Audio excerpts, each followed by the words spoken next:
Hunt Wild Showdown is a unique player versus environment FPS horror RPG.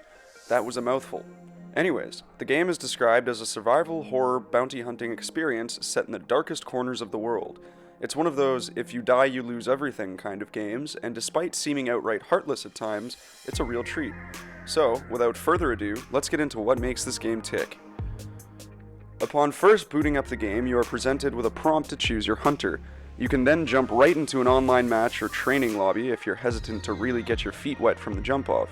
I started off with the training mode, and I would actually advise that to any new players, as completing any of the 3 tiers of training nets you a good amount of premium currency called blood bonds for use in the game, but we can get into how that will benefit you later. Prior to entering a real match, you have the option of teaming up with 1 to 2 other players or flying solo if your balls are feeling particularly large. Chances are you'll be in competition with anywhere from 10 to 12 other players, so rolling in with a team isn't the worst idea, even if it is with dreaded randoms. Once you're in the game, you'll be tasked with tracking down one of 2 monsters lurking somewhere in the map. There are 3 clues per monster in the map, which serve to narrow down the possible locations of a bounty as you discover them. You could get lucky and discover the monster on your first area you search, but proceed with caution. Engaging the bounty means you'll be doing a lot of shooting, and lots of shooting means lots of noise that other hunters can hear. So far, there's only 3 monsters you could potentially be facing, being the spider, the butcher, or the assassin, which isn't necessarily a bad thing, seeing as they're all challenging in their own ways. While you're journeying through the map, there are a multitude of challenging demons and monsters standing between you and your bounty. They are your run-of-the-mill zombies, and then there are more advanced pains in the ass such as the immolator, water devils, armorids, or meatheads. You can take them down for more points, but be careful when doing so, as firing your weapon, as I previously mentioned, repeatedly especially, will give other players in the map a good indication of where you are. If another player takes you out, you'll be kissing your gear and character goodbye. Death is permanent for your character once you pass rank 10, so be careful in how you tackle the challenges that the game throws at you. You can always abort the mission if you feel like your gear and progress are in danger. Now, let's get back to tackling one of the bounties. So far, I've only faced the spider and the assassin, but neither are an easy picnic. The spider will utilize walls and ceilings, skittering around at lightning speed before taking a strike at you, and it is honestly quite terrifying. The assassin operates just as you'd expect from the name, hiding itself and trying to approach you from unexpected angles before launching an attack. I wasn't as terrified when facing the assassin, but that is probably due to the fact that he is a little more predictable than his jittery, skittery, hairy counterpart. Nightmare fuel. Ugh. Once you've slain the bounty, you have to start a banishing ritual to claim the bounty and make your escape. This process can last anywhere from 5 to 7 minutes, and the ritual location gets revealed to everybody else on the map. Good defense and intuition are what will ensure you escape with your prize unpoached. Even after the ritual is completed, you still have to then leg it to one of the 2 extraction points on the map to escape successfully and earn your keep. I was almost overwhelmed by the sheer amount of depth Crytek put into the whole progression system for the game's characters. As stated earlier, if you die, your character bites the dust too. This comes off as frustrating, but it really isn't all that bad when you factor in the bloodline system that the hunt employs. You can recruit various hunters to send out on missions, so if one dies, you still have another one to fall back on. You have to level them individually, which can seem quite grindy at times, but it really isn't all that bad, and it does provide a reason to come back for more once you've maxed out or lost your previously used hunter. You can also get a stronger hunter right out of the gate by dropping coins to procure one, but if you'd rather save your money for guns and tools, the option for a free base hunter is always there. There are a surprising amount of weapons and tools to choose from for your hunter's utilization as well. Weapons are classified as short, medium, long, compact, or melee, and they all come with their advantages and disadvantages. There are shotguns, rifles, and pistols galore, and all have different ways of operation. Legendary guns are available for purchase via blood bonds, the game's premium currency, but they take quite a bit of saving to get, and I can only imagine how frustrating it would be to get one looted from you. That being said, you can always purchase it back like any other weapon you'd lose, but still, I imagine it would suck to rock in with a boss shotgun and then get sniped 1 minute into the match, and watch in horror as it is pried from your character's dead calloused hands. I managed to use the blood bonds I earned from doing the various training hunts to get a slick-looking loadout, and I am already tearing up at the thought of losing my beloved semi-automatic shotgun and high-power revolver should I die once I pass rank 10.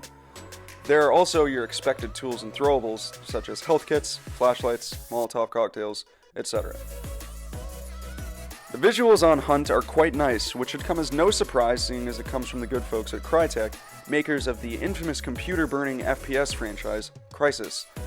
There are some issues that arise from time to time, like AI characters failing to render completely as you approach them, but the flaws are minimal when compared to the overall excellency the visual department achieves. The Hunt's official description says it takes place in the darkest corners of the Earth, but it really doesn't feel that way unless you're playing at night. I mean, supposedly this is all happening in Louisiana, and Louisiana in the sunshine is quite nice. So I do wonder how those living in Louisiana feel about their home being called a dark corner. Anyways, the game looks great for the most part, and the movement animations on enemies are just out of this world. When you're fighting the spider, it really sends your arachnophobia soaring as the damn hairy beast skitters and leaps erratically, keeping you guessing as to where it will end up before it strikes you. It's almost like actually trying to kill a spider in real life, but, just not as terrifying. The sound is also really on point and plays a big part in navigating the game. Running through the woods produces a cacophony of snapping twigs and branches that will almost definitely get you caught should another team be in earshot. And plodding around an abandoned barn produces all sorts of noise too, should you not look where you're stepping or what you're walking into. It's all part and parcel of the world Crytek have created for us, and it really serves the purposes of creating an environment that feels alive and out to get you. I don't have many problems with Hunt, but one thing I would have changed is the matchmaking system and the voice chat. As I said earlier, you have the choice of running solo if you've no mates to play with, but it is always nicer to run up with a crew, even if you do plan on using them as meat shields. It is not always easy to pair up with randoms, especially as a new player. When matched with teammates, more often than not, I was deserted, probably for having a low player level as I am just starting out. This was alright for the first 5 minutes, but when it extended into the 20-minute mark, I started to lose my patience. People will quickly jump out of a lobby with you, rinse, wash, repeat, until you manage to find a crew willing to give you a chance, and it really sucks to go through that. I realize this is probably due to the immense risk of losing a character increasing if you have a bad team, but it would be really nice to have some sort of measure in place to deal with this, like a repeated abandonment penalty or something of the like that you see in Apex or Fortnite. The voice chat is especially frustrating as I didn't even know it existed for the first hour of playing the game.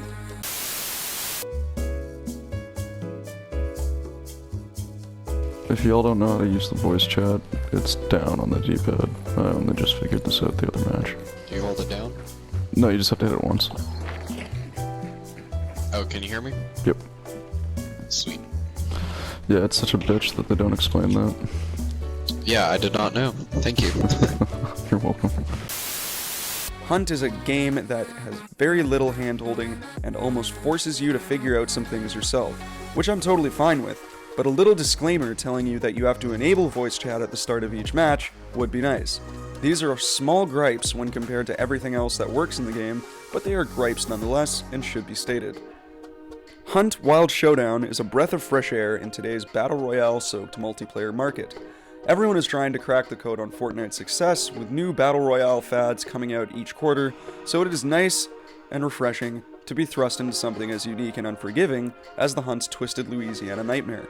I really hope this game gets ongoing support, as it would be cool to see where it could go from here with more monsters and maybe a new map or two. Hunt Wild Showdown gets 4 potatoes out of 5.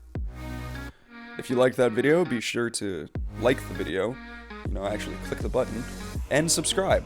Also, feel free to check out my review from last week, where I check out the new season for Apex Legends. Next week, I am planning on reviewing the new Warzone mode that just came out for Call of Duty, as I mentioned, Battle Royale fads coming out each quarter it seems. But yeah, it's free, I'm gonna play it, so why not? Tune in next week, see what I think. Cheers, thanks guys.